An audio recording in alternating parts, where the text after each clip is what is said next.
যারা বলছে প্রবাসীদের পোস্টাল ভোট বর্জন করতে হবে, দেশটা কি তোর বাপের নাকি? তোর বাপের নাকি দেশটা যে প্রবাসীদের ভোট বর্জন করতে হবে? এই তোদের একা ভোট দেওয়ার অধিকার নেই, আমাদের নেই, আমরা প্রবাসীদের নেই।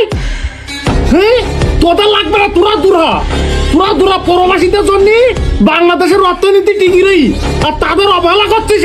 তোর লজ্জা করে না? তোদের লজ্জা করে না? প্রবাসীদের পোস্টাল ভোট বর্জন করছিস, তোর লজ্জা করে না?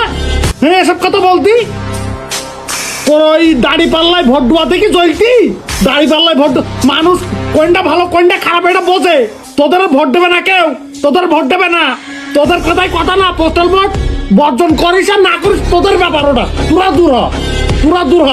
আমরা প্রবাসীরা যেখানে ইচ্ছা সেখানে ভোট দেবো, তোদের কথায় কথা না, ঠিক আছে? ভালোই যা নাইতে সৈরাচার যে লাইনি গেছে ওই লাইনই বলো, হেঁটে হবে বলে এইটা মাথায় রাখ, ঠিক আছে? প্রবাসীদের ভোট বর্জন করতে হবে, কিছু হলে প্রবাসীদের অবহেলা, কিচ্ছু হলে প্রবাসীদের অবহেলা। হ্যাঁ, তোদের লজ্জা করে না? তোদের প্রবাসীদের নামে ফাও কথা বলছি। হ্যাঁ, প্রবাসীদের অবহেলা করতে তোদের লজ্জা করে না? হ্যাঁ, তোদের আর কি বলবো তোদের।